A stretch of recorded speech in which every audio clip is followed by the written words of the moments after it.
안녕하세요. 엄마표 영어를 가이드해드리는 효린파파입니다.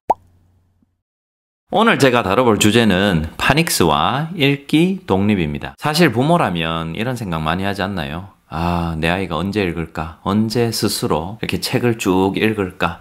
상상만 해도 참 그런 기분 좋은 순간이지 않습니까? 부모의 마음은 비슷할 거예요. 저도 물론 그렇고요. 그런데 이 읽기 독립이라는 과정이 그렇게 쉬운 일이 아닙니다. 상당히 시간도 많이 필요하고요. 상당히 더딘 과정이라는 것이죠. 부모인 우리도 20, 30년 전 혹은 40년인가요? 이전에 다 겪었던 과정인데, 그런데 이게 시간이 지나면서 다 잊혀지고 내 아이가 또 읽기 독립을 하려니 우리의 그런 과정들은 다 잊기 마련입니다. 그래서 저도 사실 잘 기억이 안 나기도 해요. 제가 어떻게 읽기를 시작하게 되었는지는요. 가정마다 정도의 차이는 있겠지만 영어를 노출해 준다면 아이가 빠르면은 5세 정도 혹은 6에서 9세 정도 사이에 영어 문자에 관심을 가지기 시작합니다. 그런데 보통 알파벳 같은 것은 어린이집이나 유치원에서 많이 알려주는 편이죠. 저도 효린을 통해서 처음 알게 된 노래예요. 이 노래 아시죠? 꽃갈모자 A, 올록볼록 B.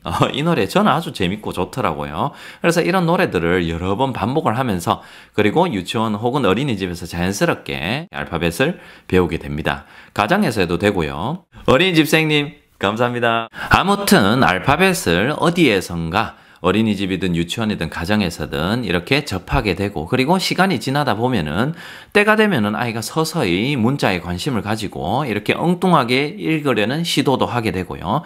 그게 바로 문자에 관심을 가진다는 증거이겠죠. 문자를 익히게 되는 과정은 여러 가지가 있는데요.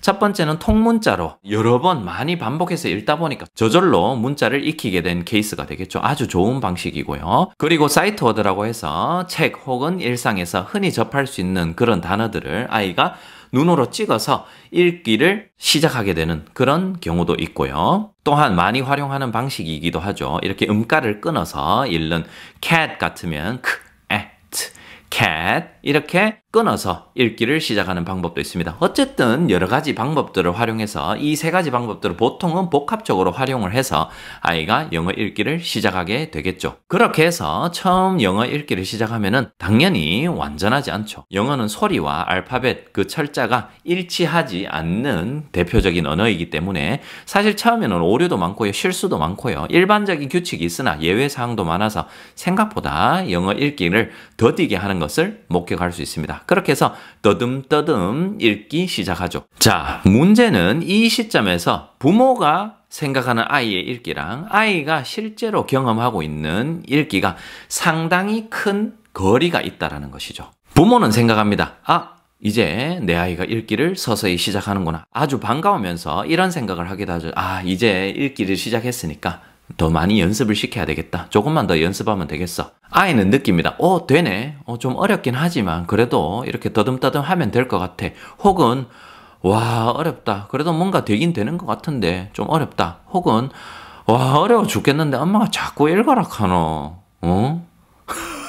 뭐 이런 반응들. 제가 아이의 머릿속으로 들어가진 않았기 때문에 이런 류의 느낌을 가질 것입니다. 이렇게 된다라는 느낌도 받지만 어렵다라는 느낌도 동시에 가지고 있습니다. 여기에서 분명한 것은 아이는 이제 문자 읽기를 시작하였고 문자 읽기가 익숙한 상태가 아닙니다. 그래서 영어 그림책이 있으면 혹은 리더스북이든 어떤 책이 있으면 영어 책을 이렇게 떠듬떠듬 읽어 나가는데 그 문자를 보면서 음가를 조합하든 통문자로 하든 어떤 방식으로 읽기가 시작되었든 온 집중력이 그 문자에만 가 있습니다. 즉 거꾸로 이야기하자면 아이는 그림을 보면서 그림을 느끼고 그림에서 의미를 파악하고 자신이 읽었던 그 영어 어휘들 혹은 문장들의 의미를 파악할 여유가 전혀 없다는 것이죠. 하지만 문제는 바로 이 부분인데요. 부모는 이렇게 아이가 읽기 시작하면은 아이가 바로바로 이해를 할 것이라고 생각한다는 부분이 바로 문제입니다. 아이는 떠듬떠듬 자신이 가진 모든 집중력을 쏟아서 읽기를 시작합니다. 그리고 어쩌면 이때까지 해보지 않았던 그런 용기를 가지고 그 다음에 그런 노력을 가지고 이렇게 시도를 하지만 오류도 많이 가지고 있고 실수도 많이 포함하고 있습니다. 그렇지만 이렇게 시작했고 자신이 노력했다는 것에 대해서 부모에게서 칭찬이나 인정을 바라고 있을 수도 있겠죠. 또 한편으로는 부모가 생각합니다. 이렇게 아이의 마음을 잘 알아서 칭찬을 해주고 인정을 해주는 부모도 많이 계시겠지만 또 어떤 부모님들은 내 아이가 읽기를 시작하는데 왜 이거 이해를 못하지? 읽었으면 이해가 저절로 돼야 되는 건 아닌가? 이러면서 내 아이의 이해력에 의구심을 품거나 그리고 조금 걱정을 하거나 실망을 하는 부모도 충분히 있을 수 있습니다. 아이가 읽기 독립을 한다는 것은 이미 말씀드렸듯이 아주 시간이 많이 걸리고요. 그 다음에 부모의 많은 지지와 칭찬과 인정이 필요한 그런 행위입니다. 그렇기 때문에 아이가 겉보기에는 읽을 수 있는 것처럼 보이지만 부모의 많은 지지와 인정이 필요합니다. 자, 그러면 아이가 서서히 읽기 시작했을 때, 즉 읽기 독립으로 가는 그 시작 지점에 있을 때 부모가 어떻게 하면 좋을까요? 바로 아이 스스로 여유가 생길 때까지 많이 읽어주는 것이죠. 그리고 추가적으로 아이가 여유가 생겨서 잘 읽을 수 있게 되었다 할지라도 부모가 많이 읽어주시는 게 좋습니다. 전 최대한 늦게까지 가능한 늦은 나이까지 읽어주려고 목표를 잡고 있습니다만은 그게 가능할지는 저도 잘 모르겠네요.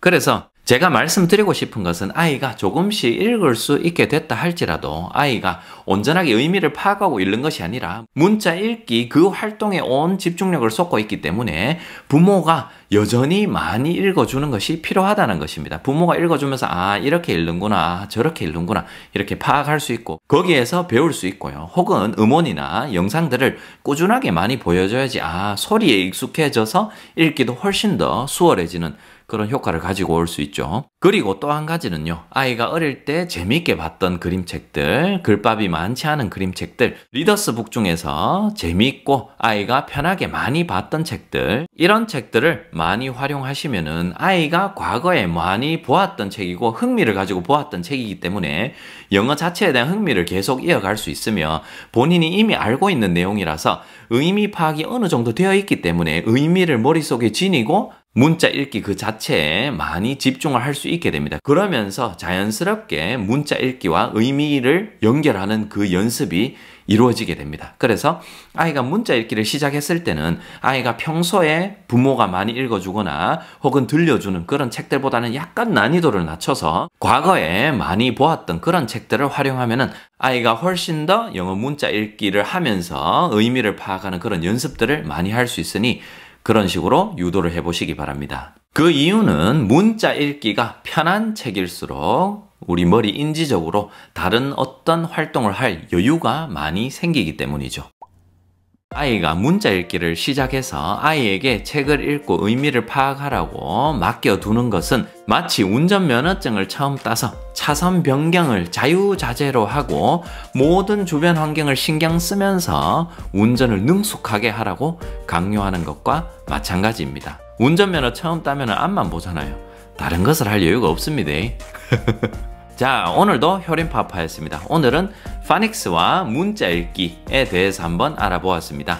내 아이에게 큰 부담을 주지 않으면서 부모가 조금 더 지지를 해주면은 아이가 훨씬 더 수월하게 문자 읽기를 할 수 있을 것입니다. 가정에서 아이와 부모가 불필요하게 너무나 많은 에너지를 소모하는 것을 막고자 이렇게 영상으로 한번 제작해 보았습니다. 그러면 다음 영상도 기대해 주시고요. 혹시 구독과 좋아요, 댓글 깜빡하셨다면 모두 다 공짜로 할 수 있는 거 아시죠?